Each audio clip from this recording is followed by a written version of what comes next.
먼저 이렇게 간증의 자리에 인도하심을 주님께 감사드립니다. 이번 4박 5일간의 제주 아웃리치는 제 인생의 첫 선교였습니다.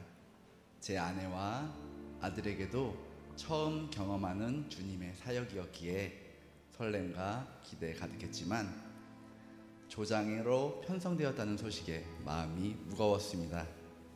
부담과 두려움이 밀려왔지만 주님이 이끄신다는 믿음 안에서 기도하며 순종의 자리로 나아갔습니다. 2달 전부터 드린 기도는 단순한 일정 준비가 아니라 잃어버린 제주 영혼들을 위한 간절한 간구였습니다. 4박 5일의 여정 가운데 맑은 날씨와 안전한 사역, 무엇보다 우리를 통해 주님께서 친히 하실 것을 기대하며 드린 그 기도는 응답으로 돌아왔습니다. 그리고 그 여정은 제 기대보다 훨씬 더 깊고 놀라운 은혜의 자리로 인도되었습니다. 저희 조는 김희정 사모님, 권수미 권사님, 문영옥 집사님, 정원석 집사님, 그리고 저희 가족 아내 정현주 권찰과 학생 장하준까지 총 7명이 함께했습니다.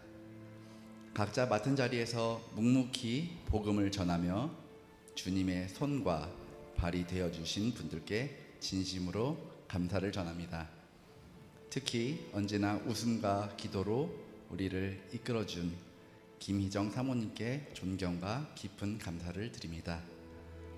우리가 배정받은 제주 연동 서부교회는 신제주 초등학교 맞은편의 작은 교회였습니다. 처음 맞이해 주신 담임 목사님과 사모님은 이곳에서 선교하기가 쉽지 않은 곳이라는 현실적인 말씀을 주셨고, 실제로도 따뜻한 환영보다 조심스러운 분위기였습니다. 3분 브릿지를 시연하며 복음을 전할 때 담임 목사님은 불편한 표정을 감추지 않으셨고 영접 기도조차 따라하지 않으셨습니다. 잠시 낙심이 밀려왔지만 우리는 이미 기도로 준비된 마음으로 그 반응마저 긍휼함으로 받아들였습니다. 그 차가운 반응조차 안타깝고 불쌍하게 여겨졌고 그 마음이 오히려 우리의 중심이 되어 주었습니다. 전도의 현장은 생각보다 쉽지 않았습니다. 학교 앞에서 복음을 전하려 했지만 민원 문제로 함블러 뒤편으로 자리를 옮겨야 했고, 무더운 날씨 속에 오가는 사람조차 거의 보이지 않았습니다. 그러나 주님은 그곳에 예비된 영혼들을 보내주셨고 우리에게 복음의 기회를 허락하셨습니다. 그 중에서도 가장 큰 감동은 제 아들과 아내를 통해 주님이 일하시는 장면을 제 눈으로 직접 목격한 것이었습니다. 저희 아들 하준이는 이번 아웃리치의 마지막 참여를 결정한 아이였습니다. 복음을 전하는데도 능숙하지도 않고 특별한 훈련을 받은 것도 아니었습니다. 다만 부모와 함께 복음의 현장에서 경험하게 하고 싶어 데려간 것이 전부였습니다. 그러나 성령님은 그 순수한 어린아이를 통해 놀라운 역사를 일으키셨습니다. 날씨는 무척이나 더웠습니다.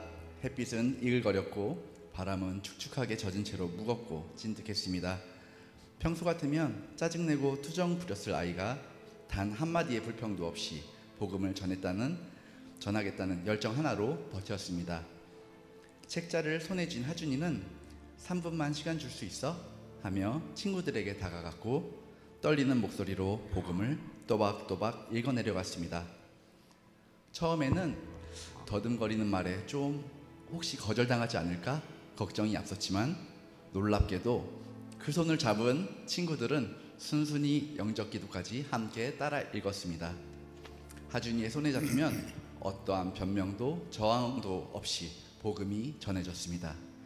그 모습은 마치 성령님께서 그 아이 머리 위에 기름을 부으시고 담대함을 입히신 것처럼 보였습니다. 게다가 놀라운 일은 계속되었습니다.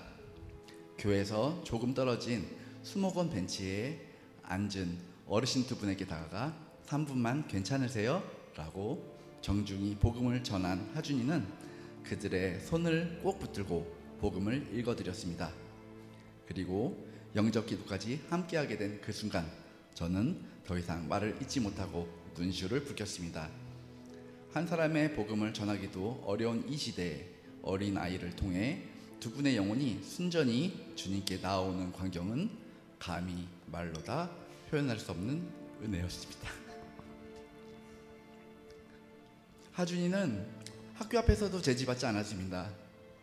오히려 어른들이 서 있기 불편했던 장소를 그 아이는 자신만의 복음의 현장으로 삼아 주님과 동행했습니다.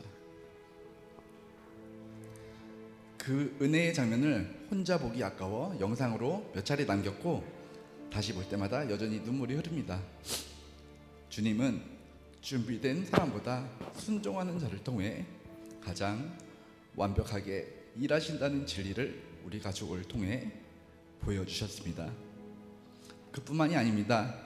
둘째 날, 전날 전도 현장을 지켜본 연동교회 사모님께서 산부무리지가 대단한 일이라는 걸 꿈에서 깨달았고 가볍게 여겼던 자신을 회개하셨다는 간증을 들려주셨습니다. 그날 이후 사모님은 마음의 문을 활짝 열고 더욱 적극적으로 복음을 전하시며 우리와 함께 동역하셨습니다. 기도의 힘이 마음을 움직이고 영혼을 변화시킨 순간이었습니다. 아내 정현주 권잘도 첫날에는 제 옆에서 조심스럽게 전도를 시작했지만 둘째 날엔 제가 따라갈 정도로 먼저 발걸음을 옮기며 복음을 전하러 나아갔습니다. 그 변화된 모습 속에서 주님께서 우리 가정을 하나의 복음의 통로로 사용하고 계심을 확신할 수 있었습니다. 이번 선교를 통해 저는 영혼의 실제를 깊이 체험했습니다. 어떤 이들은 복음을 강하게 거절했고 어떤 어르신은 손을 덜덜 떨면서 기도 중에 손을 빼셨습니다.